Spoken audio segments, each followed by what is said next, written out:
Fifth Sunday of Lent, Year A readings. A reading from the book of the prophet Ezekiel. Thus says the Lord God, O my people, I will open your graves and have you rise from them, and bring you back to the land of Israel.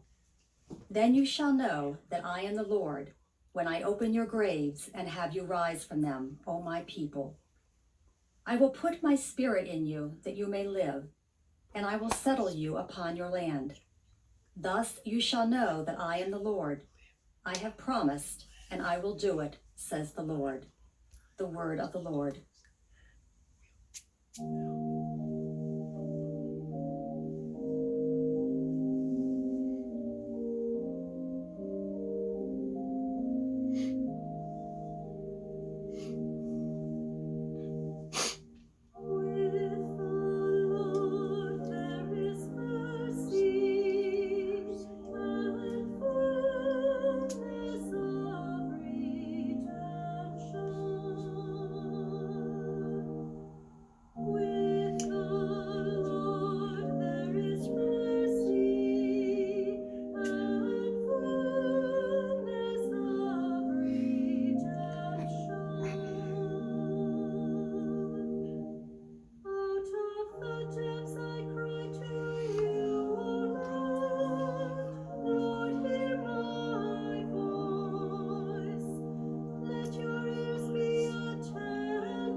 A reading from the letter of St. Paul to the Romans. Brothers and sisters, those who are in the flesh cannot please God. But you are not in the flesh. On the contrary, you are in the Spirit, if only the Spirit of God dwells in you. Whoever does not have the Spirit of Christ does not belong to him. But if Christ is in you, although the body is dead because of sin, the Spirit is alive because of righteousness. If the Spirit of the one who raised Jesus from the dead dwells in you, the one who raised Christ from the dead will give life to your mortal bodies also, through his Spirit dwelling in you. The word of the Lord. A reading from the Holy Gospel according to John. Now a man was ill, Lazarus from Bethany, the village of Mary and her sister Martha. Mary was the one who had anointed the Lord with perfumed oil, and dried his feet with her hair. It was her brother Lazarus who was ill. So the sisters sent word to him, saying, "Master, the one you love is ill." When Jesus heard this, he said, "This illness is not to end in death, but is for the glory of God, that the Son of God may be glorified through it." Now Jesus loved Martha and her sister and Lazarus. So when he heard that he was ill, he remained for 2 days in the place where he was. Then after this he said to his disciples, "Let us go back to Judea." The disciples said to him, "Rabbi, the Jews were just trying to stone you, and you want to go back there?" Jesus answered, "Are there not 12 hours in a day? If one walks during the day, he does not stumble, because he sees the light of this world. But if one walks at night, he stumbles, because the light is not in him." He said this, and then told them, "Our friend Lazarus is asleep, but I am going to awaken him." So the disciples said to him, "Master, if he is asleep, he will be saved." But Jesus was talking about his death, while they thought that he meant ordinary sleep. So then Jesus said to them clearly, "Lazarus has died, and I am glad for you that I was not there, that you may believe. Let us go to him." So Thomas, called Didymus, said to his fellow disciples, "Let us also go to die with him." When Jesus arrived, he found that Lazarus had already been in the tomb for 4 days. Now Bethany was near Jerusalem, only about 2 miles away, and many of the Jews had come to Martha and Mary to comfort them about their brother. When Martha heard that Jesus was coming, she went to meet him, but Mary sat at home.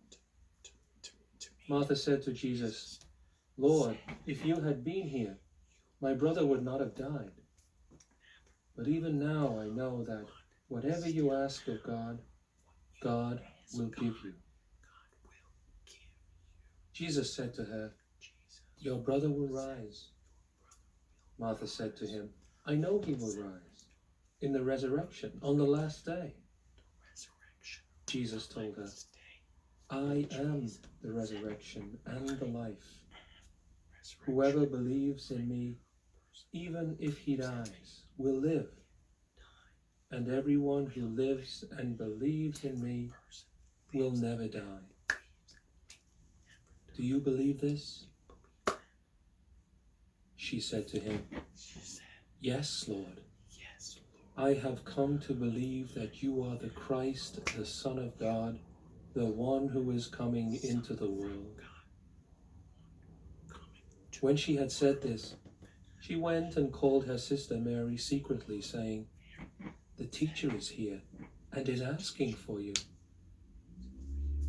As soon as she heard this, she rose quickly and went to him. For Jesus had not yet come into the village, but was still where Martha had met him.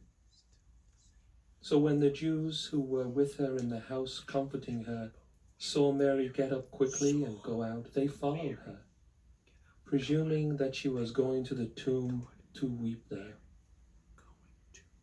When Mary came to where Jesus was and saw him, she fell at his feet and said to him, "Lord, if you had been here, my brother would not have died."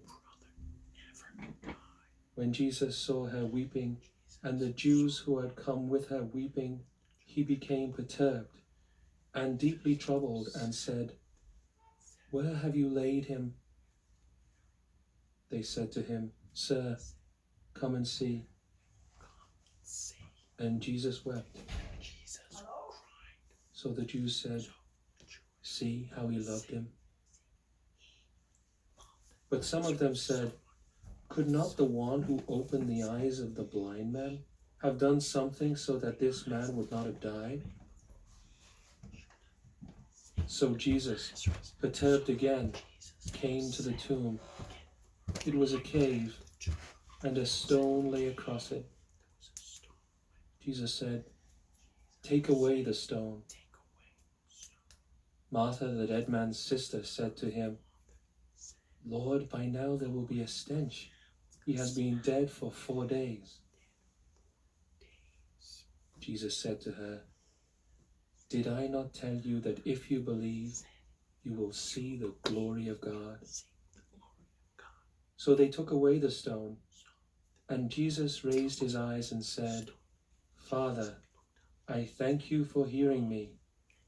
I know that you always hear me, but because of the crowd here, I have said this, that they may believe that you sent me." And when he had said this, he cried out in a loud voice, "Lazarus, come out." The dead man came out, tied hand and foot with burial bands, and his face was wrapped in a cloth. So Jesus said to them, "Untie him and let him go." Now many of the Jews who had come to Mary and seen what he had done began to believe in him. The Gospel of the Lord.